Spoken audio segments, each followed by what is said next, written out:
आम्ही डोनेशन घेऊन ही गोशाळा चालवत होतो. करोना काळात अचानक सगळ्या राज्यांच्या सीमाच बंद झाल्या आणि माझ्यासाठी दुसऱ्या दिवशी येणारं खाण जे होतं ते आलं नाही. दुसरा दिवस उजाडला, गाईसाठी खायला माझ्याकडे काहीच नव्हतं, नुसतं पाणी होतं. पाणी पाजलं, सोडून दिल्या, बाहेर गेल्या, परत आल्या. त्यांना एकाच जाग्यावर राहून खायची सवय झाली होती. दुसरा दिवस उजडला, दुसऱ्या दिवशी पण काही नाही, आम्ही पण त्याच्याबरोबर जेवलो नाही. तिसरा दिवस उजडला तर त्यांच्या त्या हंबरड्याने तो संपूर्ण परिसर जो होता तो दुमदुमून गेला होता. तिसऱ्या दिवशी संध्याकाळी 7 वाजता मी गोशाळेत गेलो, गोठ्यात गेलोय आणि एकाच ठिकाणी 600 गायींचा माझा गोठा आहे. त्या गोठ्यात जाऊन मी लोटांगण घातलंय, कारण आणखी काहीच नव्हतं, कोणीच कुणाकडे येत नव्हतं. पण लोटांगण घातलं आणि तिला सांगितलं, तुझी जी महती आम्ही पुराणात ऐकतोय आणि ज्या गोष्टी ऐकतोय त्या सगळ्या जर खऱ्या आहे आणि सत्य असेल तर उद्यापासून तुम्ही आम्हाला कुठलेही कष्ट द्यायचे नाही आणि हे तुम्हाला सिद्ध करावं लागणार, असं रडून रडून मी त्यांना सांगितलंय. विनवणी केली आणि नाक घासलं आणि परत सांगितलं, आणि हे जर सत्य असेल तर परत उद्या आणखी आम्हाला हे विचार करण्याची संधी देऊ नका, फक्त आपली सेवा करण्याची संधी द्या म्हणून. आणि तसाच रडत मी खालती आलोय, रूमवर आलोय. बायको म्हणते काय झाले, आणि आम्ही रडत रात्र काढली. सकाळी 3:30 वाजता एक फोन येतोय आणि त्या फोनवर मला सांगितलं जातं, चल मागं चल, गोट्यात चल, 2 गाड्या चाऱ्याच्या उभ्या आहे म्हणून, त्या गायींना घाल म्हणून. तिकडे गेल्यानंतर ते मी बघितलं, धावत गेलो वर तर खरंच 2 गाड्या उभ्या आहे. परत धावत आलोय. ज्यानं कोणी फोन केला होता त्याला धन्यवाद म्हणण्यासाठी मी फोन उचलला तर त्याचा फोन जो आहे ना तो स्विच ऑफ होता. जवळजवळ 16 दिवस मी त्याच्याशी संपर्क साधण्याचा प्रयत्न केला, पण 16 दिवस नाही लागला. पण 17व्या दिवशी मात्र फोन लागला. त्याला म्हटलं, आपण सगळं एवढं काम केलं आणि आपण फोन बंद ठेवला होता तर कशाला पाहिजे होता तुला, म्हणून प्रश्न केला मला. मी म्हटलं आपल्याला धन्यवाद म्हणायचं होतं. त्यानं म्हटलं, मला तू कोण मला धन्यवाद देणारा? मला 3 दिवस अगोदरच हा संदेश जो आहे इकडं चारा पाठवायचा म्हणून मला आदेश जो आहे तो देवानं केला होता, ते मी पाठवलं. मी परत गेलो गोठ्यात आणि रात्रीच सगळ्या त्या कामगारांना उठवून गायींना तो चारा घातला. आणि तेव्हापासून म्हणजे आपण मला पुढं काय समस्या असेल, काय समस्या फेस केला म्हणून प्रश्न विचारणार, त्याच्या अगोदरच मी आपल्याला उत्तर देतोय. त्या दिवसापासून ही गोशाळा जी आहे, 1200 जो गोवंश होता तो आज 6000च्या वरती गेलेला आहे. त्यावेळेपासून गायींना खायला कमी नाही, गोदाम आपले भरलेले आहे.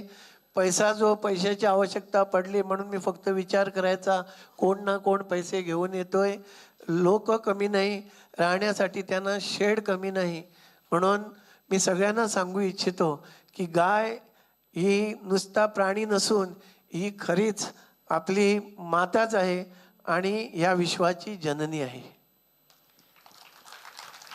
33 कोटी देवांची जननी गोमाता, आणि तिची अवस्था कशी झालेली आहे हे त्यांच्या तोंडून ऐकलं.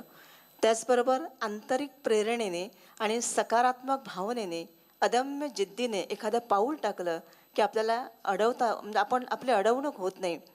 कारण संकटांना भिडण्याची ज्यांच्या ठिकाणी ताकद असते तीच माणसं असं काहीतरी वेगळं करू शकतात. आणि याचीच प्रचिती आपल्याला कमलाकांत तारे यांच्या संवादातून आलेली आहे. मी प्रसादला विचारू इच्छिते की पर्यावरण वाचवण्यासाठी तू वेगवेगळ्या पद्धतीचे उपक्रम राबविलेस, आणि ते उपक्रम राबवित असताना त्याचा उदंड प्रतिसादही तुला आणि चांगला प्रतिसाद मिळाला.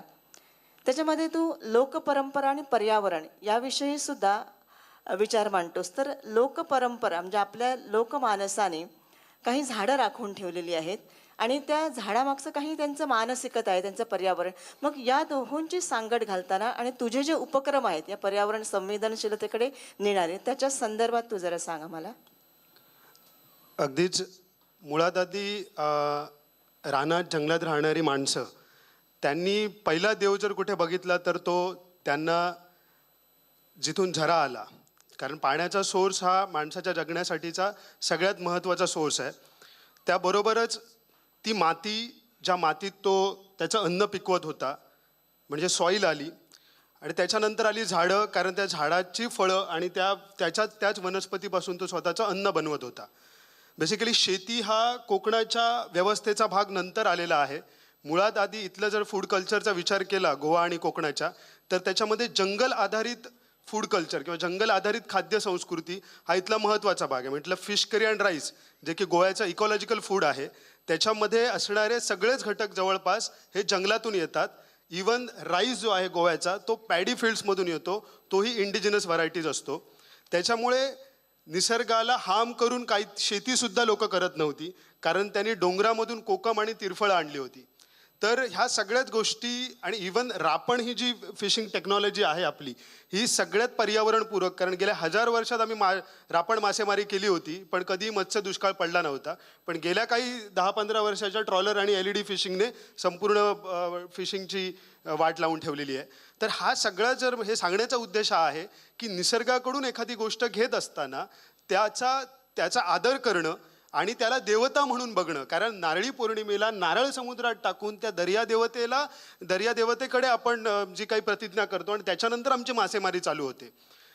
कोकणामध्ये जर तुम्ही बघाल तर सातेरी, किंवा गोव्यामध्ये तिला लईराई किंवा बरीच भूमिका नाव आहे सातेरीला, तर ही वारुळाच्या रूपात आहे. आणि ही वारुळ म्हणजे खरं तर फर्टाईल सॉईल आहे. याच्यावरती मॅडमनी पण खूप चांगलं लिखाण केलं आहे, आणि सॅक्रेड ट्रीज ऑफ गोवा नावाचं राजेंद्र केरकर सरांचं जे पुस्तक आहे त्याच्यातही याच्यात बरेच रेफरन्सेस आहेत. तर ह्याच्यामध्ये आपल्याला कळतंय की सॉईल वर्शिपिंग हा आपल्या एक कल्चरचा एक फार मोठा भाग आहे. आणि जंगल, कारण मुळात आधी जंगल आई आहे, आणि आम्ही त्यातूनच जंगल किंवा माती आई आहे, जंगल आई आणि नदी आई आहे. आणि ह्या सगळ्याला मानणारी मातृसत्ताक कोकणी आणि गोवन संस्कृती आहे, जी मातृसत्ताक आहे. कारण आमच्याकडे आजी एक जास्त महत्त्व होता, कारण तिने डवलेन उकडो भात वाढल्याशिवाय पुढे घरातल्यांची पोटा भरा नाही होती. तर त्याच्यामुळे हे जे काही मातृसत्ताकतेचं जे कल्चर आहे, तर ते कुठून आलेलं, तर ते इथून आलेलं. कारण आई जिने पहिला सीड जिने उगवली, फर्टिलिटी हा स्त्रीकडे जातो, फर्टिलिटीचा अधिकारच स्त्रीकडे जातो. आणि मुळात जी शेती व्यवस्था जिने जन्माला घातली, कारण पहिली बी तिने रुजत घातली होती, तिनेच नंतर त्याच्यापासून शी वॉज द ग्रेट सायंटिस्ट. तिने अशा काही रेसिपीज शोधून काढलेल्या आहेत ज्या सीझनल आणि इकॉलॉजिकल आहेत. म्हणजे बाकी सगळ्यांका हापूस आणि माणकूर माहीत असतलो, पण रायवळ आंब्याचा रायता आणि हैसर त्याला सासाव म्हणतात, ही एक अशी इकॉलॉजिकल रेसिपी आहे जी फक्त इथेच तुम्ही खाऊ शकता. कारण त्या रायवळ आंब्याच्या वरती जे काही एक केसाळ जो त्याच्या केसासारखं जो हा असता, तो बुडवून त्याच्यात चोखून खाण्याची मजा आहे ना, ती फक्त हैल्यात लोकांना माहिती आहे. तर मुद्दा हा आहे की ह्या ज्या सगळ्या किंवा नाचण्याचे आम्ही जे काही घावणे करतो किंवा धोंडास करतो, तर ह्या सगळं आलं कुठून? तर हे सगळं आलेलं आहे आपल्या ह्या निसर्गातून आलेलं आहे. आणि निसर्गातून हे सगळं डिरेक्टली आलेलं नाही आहे, त्याच्यासाठी आमच्या लोकांनी खूप मोठे प्रयोग केलेले आहेत. म्हणजे तुमका वाटणार आहे त्यांनी तिरफळाऐवजी कधीतरी काजऱ्याचे फळं पण घालून बघली असतील, आणि काही जण गेले सुद्धा असतील वरती स्वर्गात.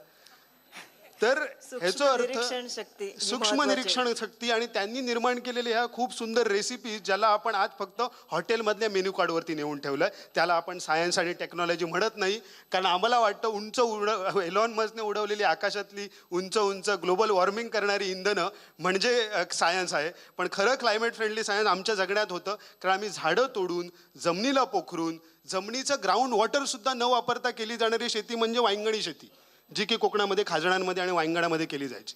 आजही पोरसात जी भाजी लावते एक स्त्री, तिचं जर तुम्ही जाऊन बघितलं, that is a land art. मी त्याच्याकडे कला म्हणून बघतो की पोरसात आजही तुम्ही चौकुळ किंवा ह्या सगळ्या गावात जर जाल, तर आजही लाटेचं पाणी काढतात, आणि त्या लाटेचं पाणी पाट्यान, त्याच्यासाठी ते शेणान सारवलेले पाट असतात, आणि ती त्या शेतात काम करणारी बाई, शी इज लाईक की ती त्या निसर्गाशी एकरूप झालेली, त्या निसर्गाचाच भाग होऊन जगणारी सातेरी आहे, जी आपल्याला कधी दिसली नाही.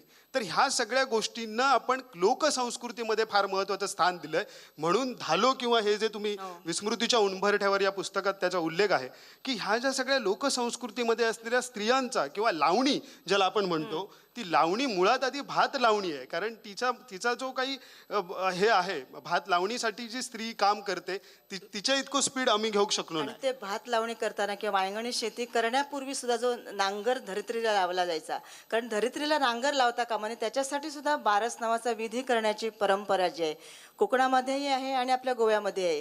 म्हणजे ही लोकमानसाची एक संवेदनशीलता होती. अगदीच. आणि दिवाळीला जेव्हा पहाटे आम्ही सातीवनाच्या साल काढायचो आणि त्याचा दिवाळी आमच्याकडे फाव खाण्याआधी सातीवनाच्या सालीचा रस पिला जातो आणि जो कडू रस असतो, ती साल काढताना सुद्धा पहिला शेळकून पेटवून आणि त्याचा नारळ ठेवून त्याची माफी मागितली जायची की तुझ्या सातीवनाच्या झाडाचा आम्ही साल काढतो, तुका थोडासा दुःख होताला त्याचा, पण ता आमका आता गरजेचा. इतकी संवेदनशीलता लोकांमध्ये होती आणि ती सगळी निसर्गाला देव मानणारी माणसं होती.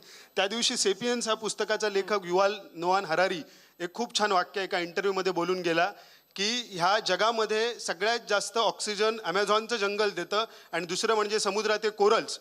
पण आज अशी परिस्थिती आहे की एखाद्या मंदिराची किंवा मशिदीची एक वीट जर कोणी काढली तर त्याच्यासाठी आंदोलन आणि दंगली होतील, पण ते ॲमेझॉनचं फॉरेस्ट आणि ते कोरल जर कोणी मोडायला गेलं तर आज जग पेटून उठत नाही. म्हणजे आपण ही संवेदनशीलता हरवली आहे, कारण निसर्गातला देव आम्हाला कळत नाही.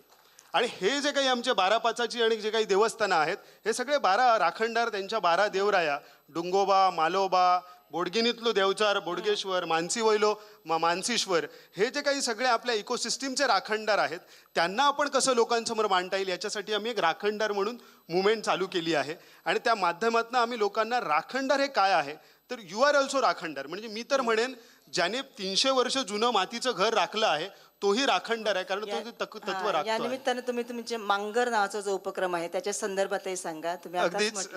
ज्यावेळेस पर्यटनात आम्ही आता थोडंसं पर्यटनात काम करतो, पर्यटन बदनाम शब्द झालेला आहे, पण पर्यटनाला जर तुम्ही कोकणी जीवनशैलीच्या स्वरूपात मांडलं तर त्याला काहीतरी आपल्याला करता येईल त्यातून. ह्या उद्देशाने आम्ही जुनी मातीची घरं वाचवण्यासाठी आमचे जे जुने मांगर होते कोकणातले, त्या मांगरलाच आम्ही फार्मस्टेज म्हणून प्रमोट करायला लागलो. शेणाने सारवलेला. आता झालं असं की गावातल्या लोकांना हवी असतात स्लॅबची घरं आणि सिटीमधल्या लोकांना मातीच्या घरा, खळा आणि अंगण आणि शिरवाळे आणि रस याचं काहीतरी ओढ लागलेली आहे. तर त्याच्यातनंच आम्ही हे सगळं पर्यटन करतो. तर ती मातीची घरं अशी वाचवणारी माणसं ही राखणदार आहेत. एखाद्याने जर जुनी बाय म्हणजे बावडी जे का आपण म्हणतो ती वाचवली असेल तर तोही राखणदार आहे. अशा स्वरूपाने आम्ही त्यांना राखणदार म्हणून एक आयडेंटिटी द्यायचा प्रयत्न करतो आहोत. ती फक्त धार्मिकदृष्ट्या न राहता ती सांस्कृतिक आणि नैसर्गिकही असावी, हा आमचा प्रयत्न आहे. नंतर मी एक राखणदार कॅलेंडर सुद्धा आणलंय तुमच्यासाठी, जे की कोकणातल्या 12 जे महिने आहेत त्यांना आम्ही 12 वेगवेगळ्या देवरायांचे राखणदार असे प्रेझेंट केलेत. आणि त्यातले 12 राखणदार कोण, तर रेन फॉरेस्टचा राखणदार सह्याद्रीचा तो पट्टेरी वाघ. आमच्याकडे एक डुंगोबा म्हणून देवस्थान आहे, त्याच्यामध्ये एक युनिक ट्री स्पेसी आहे, ती म्हणजे सुंदरी. तुम्ही सुंदरबन ऐकलं असाल, पश्चिम बंगालमध्ये सुंदरबन आहे. त्याच्यामध्ये सुंदरी नावाची एक मँग्रूव्ह कांदळवन स्पेसी आहे, जी संपूर्ण महाराष्ट्राच्या आणि गोव्याच्या कोस्टला कुठेच नाही आहे. ती फक्त डुंगोबाच्या देवराईत आहे. म्हणजे आम्ही म्हणतो आमका झाडांचा अभ्यास आता कळालो, पण त्याच्या आधी आमच्या पूर्वजांना कळालं होतं की सुंदरी ही स्पेसी किती दुर्मिळ आहे आणि ती का वाचवायला पाहिजे. तसंच गोव्यात निरंकाराची राय आणि आमच्या कान्हाळ्याची राय म्हणून जी आहे दोडामार्गमध्ये, तिथे मेरिस्टिका स्वॅम्प्स नावाच्या स्पेसी आहे.